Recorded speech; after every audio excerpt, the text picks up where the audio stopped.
Hey y'all, it's your legal bestie attorney Simone, and I am here live from the Sean Diddy Combs trial.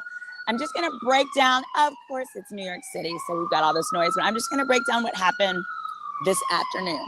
Let me know where you're viewing me from. Come on into the chat. Hey y'all, we are back.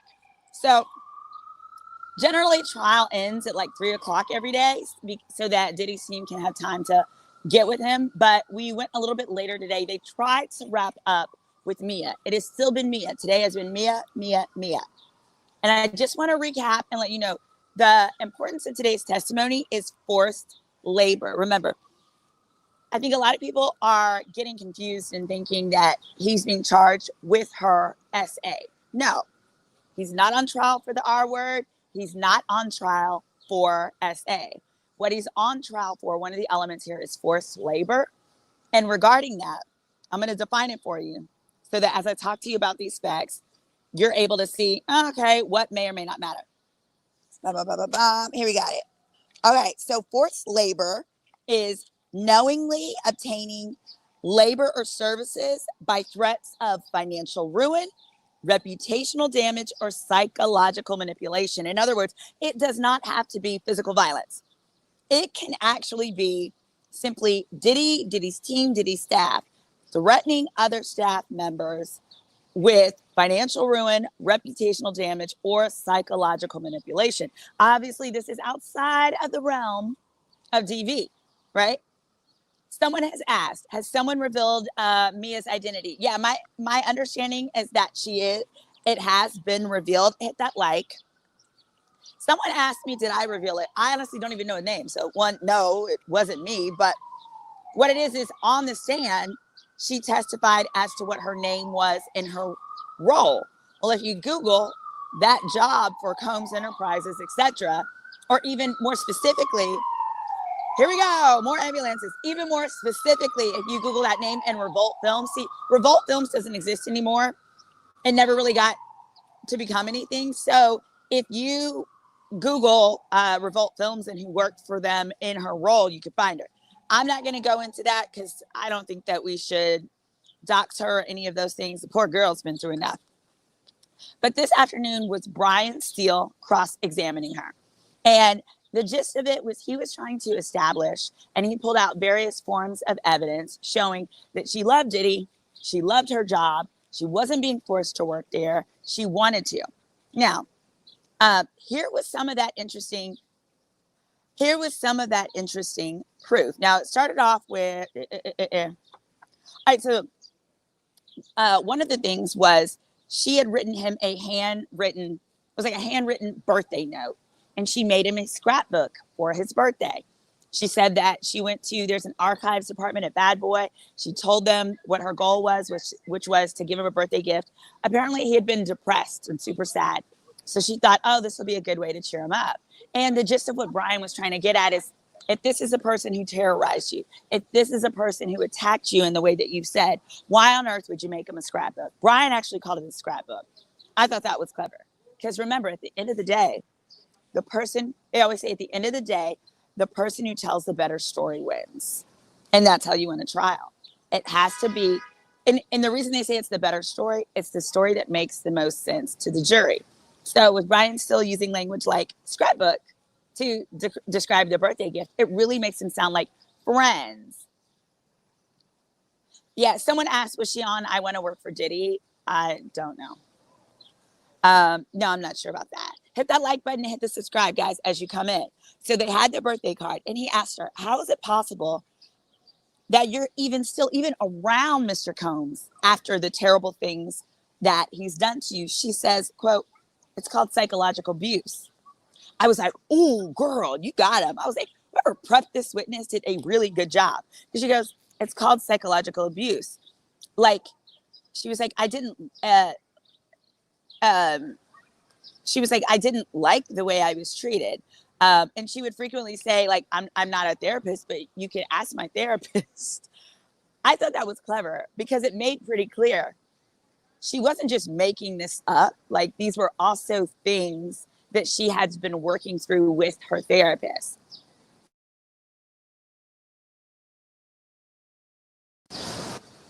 I'm sorry, guys. Can you still hear me? Hold on.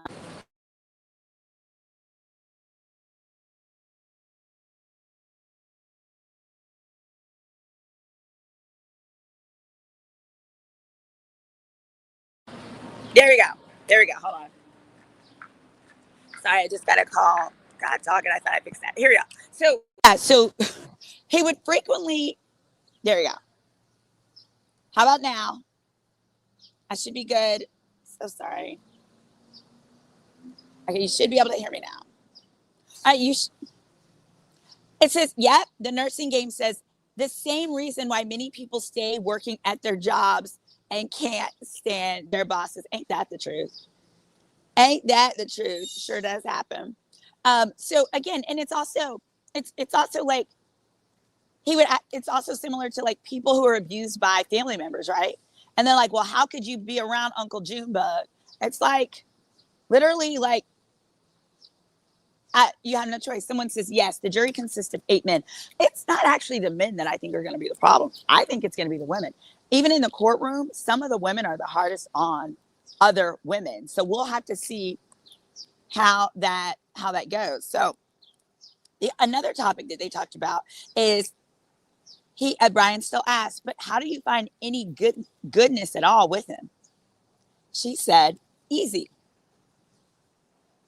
She said, I grew up in a very loving environment with kind people, loving people. She said, so I want to see the good in people. So the second that he then became kind and nice and those things, I wanted to go back to the good times. So I was elated and we would proceed in that way. I thought that was interesting. She also said, it's like abuse. It's an abusive cycle of violence. And he said, when she said it's like an abusive cycle of violence, y'all, Brian still says, but you guys weren't even in a relationship. I was like, oh, sir, you've missed the cue there, buddy. No, they weren't in a relationship. And her response was perfect. She said, you don't have to be in a relationship to be abused. Hello. I think there are a lot of us out there who have had abusive bosses. Just because they're boss doesn't mean it's not abuse. You absolutely can be abused by someone you're not in a romantic relationship with. So I was like, you kind of missed one there, buddy. Then he goes into her testimony yesterday where she talked about how after she would be SA'd, she'd think about it from the perspective, she was like, what did I do wrong? What did I do to deserve this? So he asked, what could you have done wrong to deserve being SA'd in the bathroom? I was like, wait, what? She was like, what? And he goes, you said on the plane, you said to Diddy, no, no, no, no, no. And then he SA'd you. And you explained and you said that you felt like after each time you'd done something wrong. What could you have possibly done wrong for that? And I'm thinking, again, sir, you're not getting it. What she's not saying that this is logical. She's saying that this is the way my trauma brain processed things. And so later she actually referenced that. She said, no, it's not that I didn't think I deserved it. It's my brain was trying to figure out how this was happening and why this was happening. And then he went into you're not a weak person, are you? And she goes, I'm not sure. I thought that was a great question because Lord knows there are moments when you are strong and there are moments when you're weak. But his point was like, you have a job where you have to be in charge. You have a job where you have to make stuff happen. You're not a weak person. So why did you allow this to happen? And I thought, ooh, that could be really tone deaf, depending on who's on the jury, because it's implying that SA only happens to weak people. Or it's implying that she didn't do anything about it or move on because she's a weak person. Let's see. Someone is saying they think it's going to be a mistrial. I don't know why you think that. And yes, KK is going to come to the stand. KK is going to come to the stand, and D-Rock will probably come to the stand as well. That's not 100%, but D-Rock will probably be there as well. So yeah, he talked about, was she a weak person? Then he said, isn't it true that it was a lie when you said that Sean Combs has SA'd you? She was like, what? First of all, the way he asked it was super confusing. So he was like, isn't it untrue when you said you were abused by him? And she was like, wait, what? Because he would go like, isn't it untrue when you said such and such happened that you were SA'd, right? So then she's like, wait, what? So then he rephrased it and he was like, isn't it a lie? It wasn't clear if it like a yes was yes or no. It was unclear. But like some people in the gallery were moaning because I think they took it to mean, oh, she wasn't just straight up denying or acknowledging the truth. But I was like, it was a confusing question. But what I did like is she responded, because we knew what he was trying to say is, aren't you lying? And she responded by saying, everything I have said here is the truth. Everything. Everything I said here was true. I was like, good. Okay. That was clear. But then he asked, well, what if you're not an SA victim? Finally, the prosecution objects. When I tell you, he asked these questions in such crazy formats that literally I was in the overflow room today, and I was like, object. I was like, it's not my job. But I was like, prosecution, hello, wake up, girls. Wake up, girls. 6-pack of cat ladies. It's time to get up. What are you doing? You have missed buku objections, especially when he said things like, you're not a weak person, are you? Like, hello, let's object to that. But he asked, what if you're not an SA victim? So finally they objected and he said sustain, meaning they couldn't talk about that no more. So then it's almost done. Ew, there was a fly. Sorry, guys. Then there was this text message exchange that they put on the end. Now, this was helpful for the defense. This is where we ended. I want to hear your thoughts in the chat on how you process this. In this text message exchange, Mia texts Puff and says, she says, I'm going to unalive myself. My life is over. Puff immediately responds. He was like, Mia, don't ever say that. Don't do that. And then he's like, Mia, answer me. I'm calling you. If you don't respond, I'm calling your parents right now. I'm like, what the hell? What the heck is going on? Y'all, this was when she found out from Brian, one of the other workers for Diddy Enterprises, that she was getting laid off. So she's so freaked out about getting laid off. She writes to Puffy and says, I'm going to unalive myself. My life is over. Remember, she said when she found out, she was like sitting, she was crying and snotting and all this stuff. Well, it was great evidence to support the claim of this wasn't forced labor. She wanted to work for me. Look at this. When we tried to lay her off, old girl said she was going to unalive herself. If you were really a victim, if this was really so bad, then wouldn't you be happy? Free at last. Thank God Almighty, free at last. I see where he was going with that, right? And it concluded on that day. But they said, wasn't this a great thing? She said, no, I loved, they asked, he said, didn't you love your position? She said, I loved TV and film. He said, nobody forced you to work there, did they?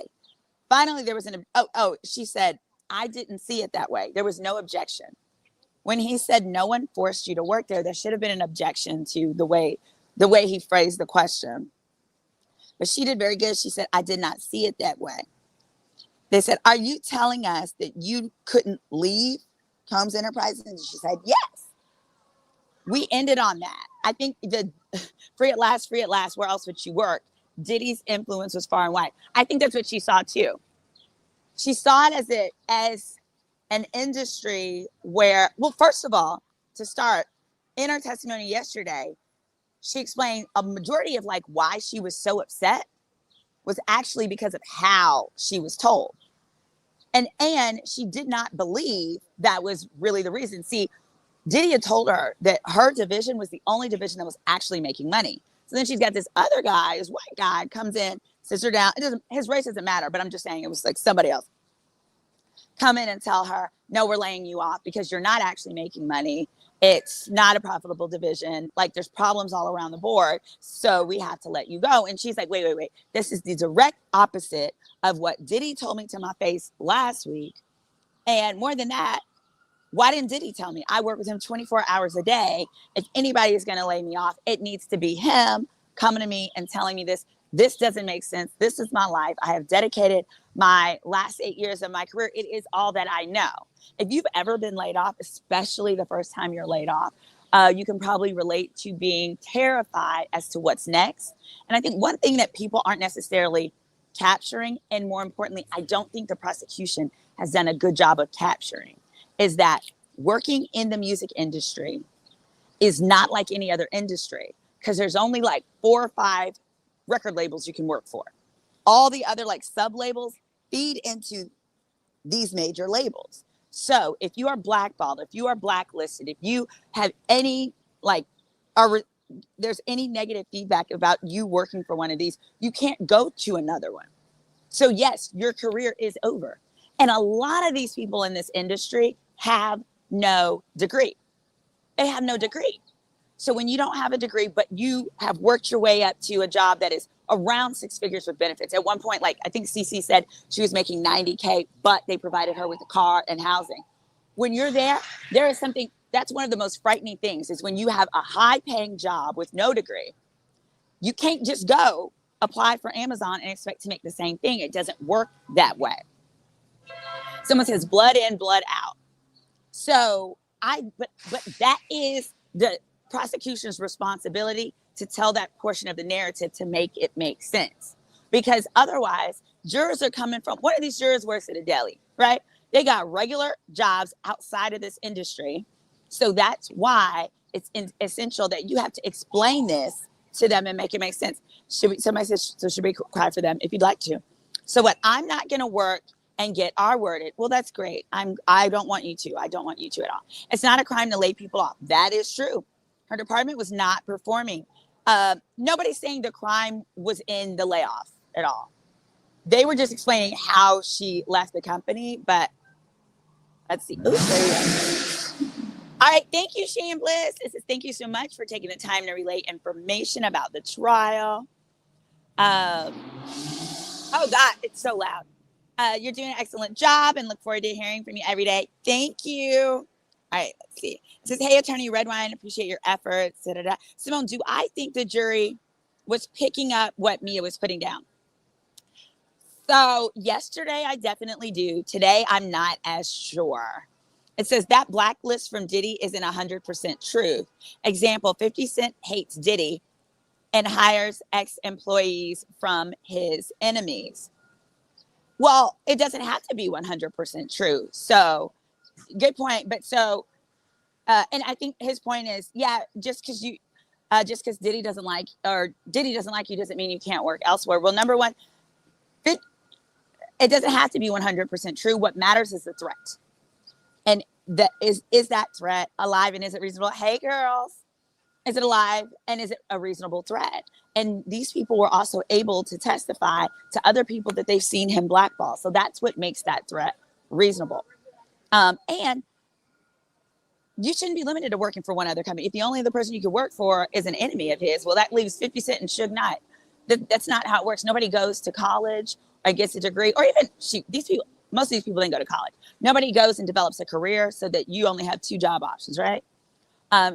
In the end, it's all about the reasonableness. It says, because she got caught lying today. Anybody can say they were blacklisted. It's fact news. Okay. In my opinion, did victim 4 give enough to prove? Yes, I talked about this one. I think so. I mean, we went over the definition at the beginning of this, which is forced labor is obtaining services, obtaining labor or services based upon non-physical threats, physical threats or non-physical threats. If they're non-physical threats, as here, then it has to be threats of, hold on, wait. All right, forced labor is knowingly obtaining labor or services by threats of financial ruin, reputational damage, or psychological manipulation if it is non-physical. But remember, he also threatened to kill her. So there's that. So there's the question is, did Diddy provide threats to her or any other workers that he would financially ruin them, damage their reputation, or create psychological manipulation that comprised why she continued to work for him? So I'm going to leave that up to you guys to decide. Let me know below in the chats. Thank you again for tuning in. I'm your legal bestie, Attorney Simone, giving you live coverage from the Diddy trial. Thanks.